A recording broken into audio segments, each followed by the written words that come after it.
Bismillahirrahmanirrahim. Assalamualaikum warahmatullahi wabarakatuh. Kembali lagi berjumpa dengan saya, Muhammad Ali Indra Syaputra, salah satu mahasiswa Fakultas Teknik Program Studi Elektro di Universitas Muhammadiyah Sumatera Utara, Stambuk 2020. Dalam video kali ini, saya akan membahas tentang akhlak kepada Allah Subhanahu wa Ta'ala. Namun, sebelum lanjut ke video pembahasannya, alangkah lebih baiknya antum semua mengklik tombol subscribe, like, share, dan komen. Terima kasih. Mari kita saksikan videonya bersama-sama.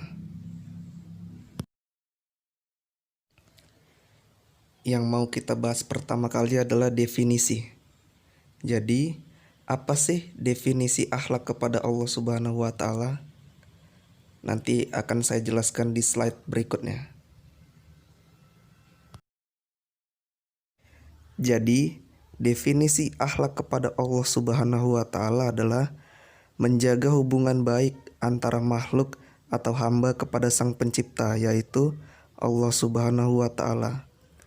Karena Allah telah memberikan kita potensi, seperti sampai sekarang kita masih diberikan nyawa untuk hidup, diberikan akal dan pikiran, diberikan kemampuan untuk beraktivitas. Maka sewajarnya manusia untuk membalas pemberian tersebut, yaitu kepada Allah Subhanahu wa Ta'ala. Selanjutnya masuk ke pembahasan kedua, yaitu bentuk akhlak. Jadi, bagaimana cara berakhlak kepada Allah Subhanahu wa Ta'ala?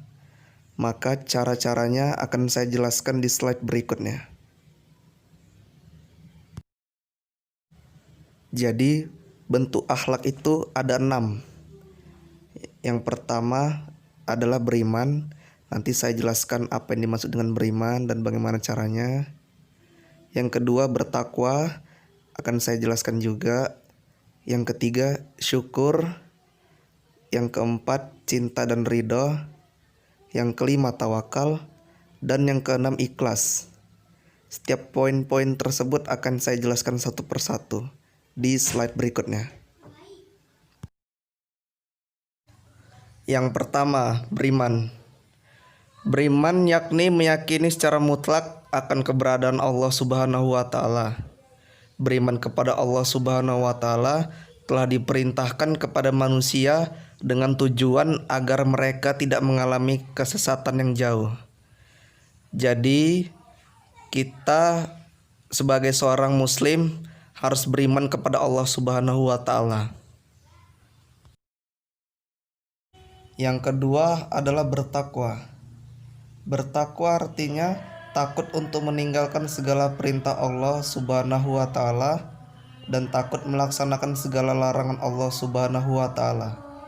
Jadi, Allah sudah memerintahkan kita untuk melaksanakan kewajiban yang telah ditetapkan Allah Subhanahu wa Ta'ala dan menjauhkan segala larangan yang telah ditetapkan Allah Subhanahu wa Ta'ala. Yang ketiga adalah syukur. Syukur nikmat atas segala sesuatu yang diperoleh. Sikap syukur nikmat merupakan manifestasi terhadap Allah Subhanahu wa Ta'ala. Karena manusia tidak akan pernah mengupat atau marah pada Allah Subhanahu wa Ta'ala atas segala yang diperoleh. Jadi, kita sebagai seorang muslim, apapun keadaan kita harus tetap selalu bersyukur kepada Allah Subhanahu wa Ta'ala. Kemudian yang selanjutnya keempat, yaitu cinta dan ridho. Cinta dan ridho adalah fitrah yang dianugerahkan kepada manusia. Dan cinta yang utama harus ditunjukkan kepada Allah Subhanahu wa Ta'ala dulu.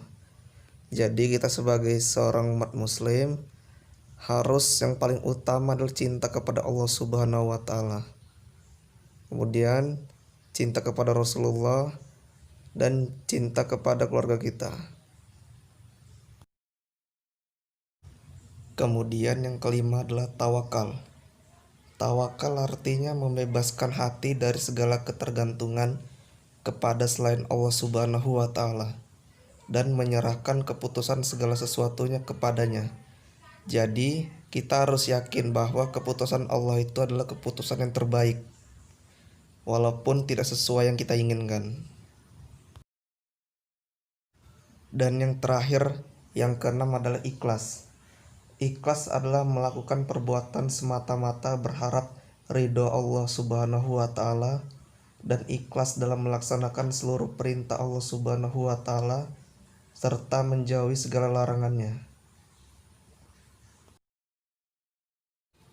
Alhamdulillah, cukup sekian video materi yang saya sampaikan. Apabila ada kata yang salah ataupun dalam pengucapan saya ada yang salah, mohon diluruskan. Serta kalau ada yang ingin ditanyakan silahkan berkomentar. Jangan lupa klik like serta subscribe dan share video ini ke teman-teman kalian. Syukran jazakumullah khairan. Assalamualaikum warahmatullahi wabarakatuh.